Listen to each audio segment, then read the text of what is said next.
जब मिले थे हम पहली बार, तुम करीब आए थे मेरे। तुम्हें मैं अच्छी लगने लगी थी और मैं भी तुम्हें पसंद करने लगी थी। तब तुम्हें मेरे साथ वक्त बिताना अच्छा लगता था और मुझे भी तुमसे किया हर वादा सच्चा लगता था। घंटों घंटों फ़ोन पर बातें किया करते थे तुम और मुझसे मिलने के बाद अक्सर लेट सोया करते थे तुम। हर बात पर तुम मेरे लिए केयर दिखाते थे। रूठ जाऊं मैं कभी तो तुम झट से मनाते थे। 25 से 30 किलोमीटर तक रोज मुझसे मिलने आया करते थे और उसके बाद मुझे घुमाने भी ले जाया करते थे। तो क्यों आज साथ होकर भी हम साथ नहीं, और क्यों इस रिश्ते में अब पहले जैसी कोई बात नहीं? क्यों हमारे वो पहले जैसे हालात नहीं, और क्यों आज मेरे हाथों में तेरा हाथ नहीं? एक छत के नीचे रहकर भी तू अजनबी बन गया है।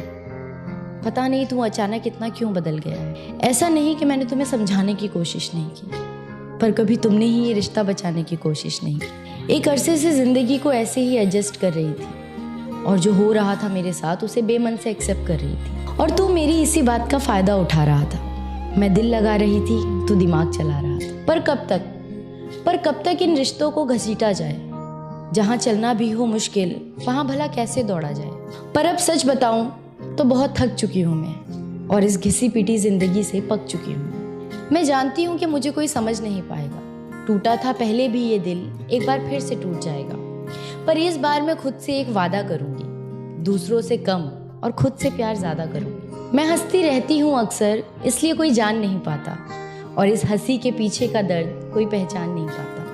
अब किसी को इतना पास नहीं लाऊंगी मैं, अब किसी को इतना पास नहीं लाऊंगी मैं, और किसी को इतना खास नहीं बनाऊंगी मैं। और ज़रूरी नहीं कि ज़बरदस्ती रिश्तों को निभाया जाए, झूठी मुस्कुराहटों से बेमतलब सबको हंसाया जाए। हम अक्सर ये सोचकर चुप हो जाते हैं कि लोग क्या कहेंगे, रिश्तेदार क्या कहेंगे, पर जिन्होंने कभी आपका दर्द जानने की कोशिश तक नहीं की, आप उनसे क्या उम्मीद रखेंगे? और इस दर्द में रहना है या इससे बाहर निकलना है, इसका फैसला सिर्फ आप कर सकते हैं। ज़रूरी नहीं कि अगर आपके पेरेंट्स के एक्सपीरियंस अच्छे हों तो आपके भी होंगे, उनके डिसीजंस अच्छे हों तो आपके भी होंगे। जिस सिचुएशन को आप फेस कर रहे हैं उसे आप ही बखूबी जानते हैं और कोई नहीं, और जो आपको समझता होगा वो आपकी सिचुएशन को भी समझेगा। और शायद हमारा सफ़र यहीं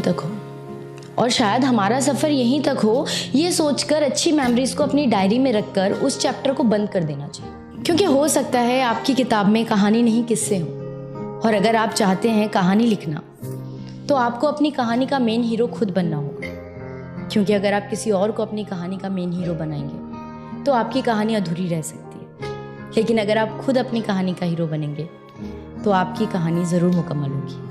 शुक्रिया।